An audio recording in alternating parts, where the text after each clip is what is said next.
یہی بچہ اب 7 سال کا ہوتا ہے، ایک روایت کے مطابق 13 سال کا ہوتا ہے۔ حضرت ابراہیم کو خواب میں کہا جاتا ہے ابراہیم اس بچے کی قربانی کرنی ہے، اس بچے کو ذبح کرنا ہے۔ ذرا سوچو تو صحیح کہ بچہ ذبح کرنا ہے۔ حضرت ابراہیم جب صبح اٹھتے ہیں، 8 ذو الحجہ کا دن ہے، آپ نے یہ وقت سوچنے میں گزارا، یہ شیطان کی طرف سے ہے یا اللہ کی طرف سے؟ یہ جو سوچ و بچار ہے نا، اس کو عربی میں کہتے ہیں ترویہ۔ 8 ذو الحجہ کا دن ہی یوم الترویہ پڑ گیا، 9ویں رات پھر خواب آیا، اے ابراہیم اپنے بچے کو قربان کرو۔ اب آپ کو یقین ہو گیا کہ یہ خواب اللہ کی طرف سے ہے، تو اب آپ نے پہچان لیا کہ یہ اللہ کی طرف سے خواب ہے۔ عربی میں عرفہ کہتے ہیں پہچاننے کو۔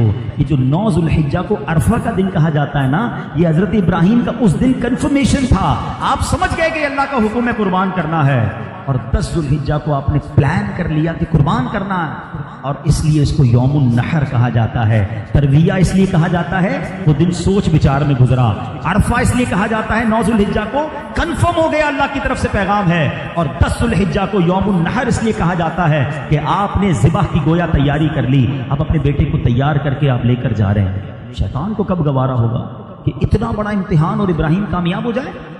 اب شیطان گیا بی بی ہاجرہ کے پاس، ماں کے پاس، اے بی بی تمہیں معلوم ہے تمہارے شوہر اب تمہارے بیٹے کو کہاں لے جا رہے ہیں؟ کہاں لے جا رہے ہیں؟ کہا ذبح کرنے لے جا رہے ہیں۔ کہا کیا کوئی باپ بھی اپنے بیٹے کو ذبح کرتا ہے؟ کہاں، ان کو اللہ کی طرف سے حکم ہے۔ سنو بی بی ہاجرہ کا جواب، آپ فرماتی ہیں اگر میرے رب کا حکم ہے تو اچھی بات ہے، میں بھی راضی ہوں، ذبح کروانے کے لیے راضی ہوں۔ شیطان آپ کے بیٹے کے پاس، حضرت اسماعیل کے پاس آیا، اے بیٹے تمہیں پتہ ہے تمہارے والد کدھر لے جا رہے ہیں؟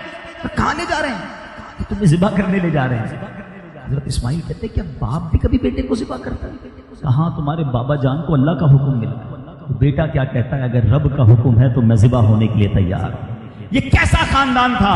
اب شیطان مختلف مقامات پر آپ کے سامنے آیا، فرشتوں نے کہا کنکری ماریں، آپ نے ایک جگہ 7 کنکری ماری، تھوڑا آگے جا کر پھر شیطان آیا، فرشتوں نے کہا ادھر بھی کنکری ماریں، آپ نے ادھر بھی کنکری ماری، تینوں جگہ پر آپ نے شیطان کو 7 بار کنکری ماری، اور اب اس کے بعد حضرت ابراہیم اس مقام پر لے گئے جہاں بیٹے کو لٹانا ہے۔ 1-2 منٹ اس واقعے کو روک کر ذرا عقیدے کی، ذرا ایمان کی، ذرا عشق کی بات کر لوں۔ آج کچھ اعتراض کرنے والے اعتراض کرتے ہیں کہ یار یہ ہر سال آپ اللہ والوں کا دن مناتے ہیں، ربیع الاول پہ میلاد مناتے ہیں، یہ اللہ والوں کی یاد بار بار منانے کا کیا مقصد ہے؟ یہ کس کی کیا ضرورت ہے؟ یہ کدھر لکھا ہے؟ چلو جناب ہمارے کام پر تو آپ کا اعتراض ہے، میں آپ سے پوچھتا ہوں یہ صفا مروہ پہ تو اس وقت بی بی ہاجرہ اس لیے دوڑی تھی کہ بچہ پیاسا ہے، آج کون سا بچہ پیاسا ہے جو ہم دوڑ رہے ہیں؟ جہاں وہ دوڑی ادھر دوڑ رہے ہیں، جہاں وہ چلی ادھر ہم چل رہے ہیں، یہ کیا مقصود ہے؟ حج کمپلیٹ نہیں ہوتا صفا مروہ کیے بغیر۔ تو پتا چلا کہ اللہ والوں کی یاد خود رب کو پسند ہے، اللہ نے اللہ والی کی یاد باقی رکھی ہے۔ ارے جمرے کی جو رمی ہے اس وقت تو حضرت ابراہیم کو شیطان بہکانے آیا تھا، آج کون سا شیطان ہے؟ بڑی سی دیوار بنا دی گئی ہے، لاکھوں حاجی کس کو کنکر مار رہے ہیں، اس کی کیا وجہ ہے؟ اللہ اکبر، میرے رب کو یہ پسند ہے کہ حضرت ابراہیم کی اس ادا کو ہر سال حاجی ادا کریں۔ اس کا مطلب یہ ہوا اللہ والوں کی یاد ہی حج ہے۔ تو جب حج کرتے ہو، اللہ والوں کی یاد مناتے ہو، تو آج اگر کوئی اللہ والوں کی یاد اپنے گھر میں منا لیتا ہے تو کسی کو کوئی اعتراض نہیں کرنا چاہیے۔ بہرحال پھر آتے ہیں واقعے کی طرف۔ حضرت اسماعیل کو جب لے کر گئے، کیا بیٹا ہے، کیا تربیت ہے، وہ کہتے ہیں بابا جان آپ مجھے ذبح کر رہے ہیں نا، ایک کام کیجئے گا ذرا چھری کو زیادہ تیز کر دیجیے تاکہ مجھے کم تکلیف ہو۔ اچھا بابا جان مجھے رسیوں سے باندھ دیجیے گا، کہیں میں زیادہ ہلوں گا تو میرے خون سے آپ کے کپڑے خراب نہ ہو جائیں۔ اچھا میری یہ جو قمیض ہے نا، یہ میری ماں کو دے دیجیے گا تو میری ماں کو کچھ تسلی ہو جائے گی۔ بابا جان ذبح کرتے وقت مجھے الٹا کر دیجیے گا تاکہ میرے چہرے پر آپ کی نظر پڑے گی تو آپ کو بھی تکلیف ہوگی۔ اللہ اکبر، ایسا ہی ہوا۔ یہ قربانی کی داستان اپنے بچوں کو سناؤ، گھروں میں بکرے لے کر، جانور لے کر کھیل رہے ہیں، کود رہے ہیں، ان کو بتائیں تو صحیح یہ کس کی یاد ہے، یہ کتنا بڑا امتحان تھا۔ آج اس ہسٹری کو بھلا بیٹھے۔ حضرت ابراہیم نے چھری تیز کی، بچے کو رسی سے باندھا، الٹا لٹا دیا، اور سنو کیا کیا، انہوں نے اپنا کام کر دیا، انہوں نے چھری کو گھما دیا، مگر اللہ کے حکم سے چھری نے اپنا کام نہیں کیا۔ اور اب کیا ہوا، ذرا try to understand the scenario. بیٹا نیچے ہے، باپ اوپر ہے، اور ہاتھ میں چھری ہے، اور وہ چھری گھما دی گئی ہے۔ اتنے میں حضرت ابراہیم علیہ السلام کو اوپر سے ایک آواز آئی، اللہ اکبر اللہ اکبر۔ آپ نے سر اٹھا کر دیکھا تو آپ نے دیکھا کہ جبریل امین ایک مینڈھا لے کر آ رہے ہیں۔ اللہ کریم نے جنتی مینڈھا بھیجا، اور یہاں پر جن کو تھوڑی سی ہسٹری اسلام کی معلوم ہے، جنہوں نے حضرت آدم کا واقعہ سنا ہوگا، قابیل اور حابیل کے انسیڈنٹ میں جو حابیل نے قربانی کے لیے مینڈھا پیش کیا تھا، علماء کہتے ہیں وہی مینڈھا تھا جو جنت میں تھا، اللہ نے حضرت اسماعیل کے فدیے کے طور پر اس کو بھیجا۔ اچھا، جب حضرت ابراہیم نے وہ سنا نا، اللہ اکبر اللہ اکبر، حضرت ابراہیم اب اپنے بیٹے کے گویا اوپر سوار ہیں، آپ نے کیا کہا؟ لا الہ الا اللہ واللہ اکبر۔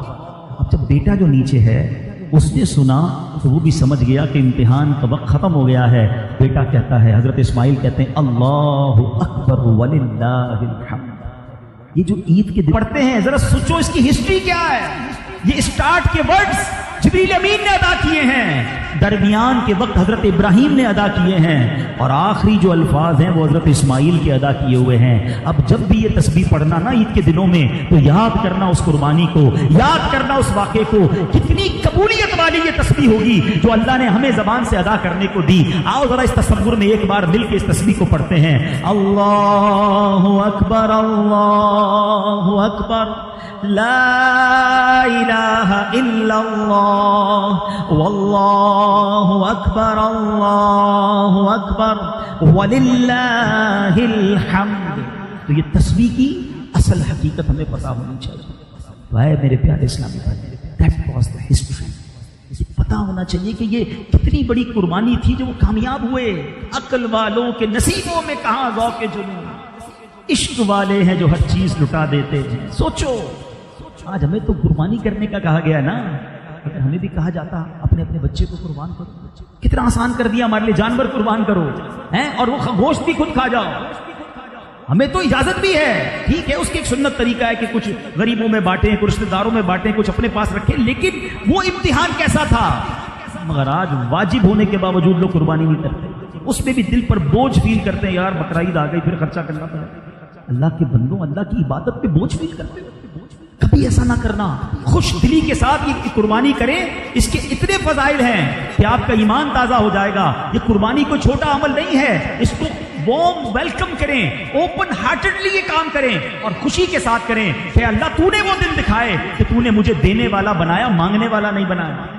اگر اللہ نے توفیق دی ہے تو زکات دیتے وقت بوجھ فیل نہ کرنا، اللہ نے توفیق دی ہے تو قربانی کرتے وقت بوجھ فیل نہ کرنا، قربانی بھی کرنا، ساتھ سجدہ شکر بھی کرنا۔ اے اللہ تو نے اس قابل بنایا کہ میری رقم، میرا پیسہ اس کام آ رہا ہے کہ میں جانور لے کے تیری راہ میں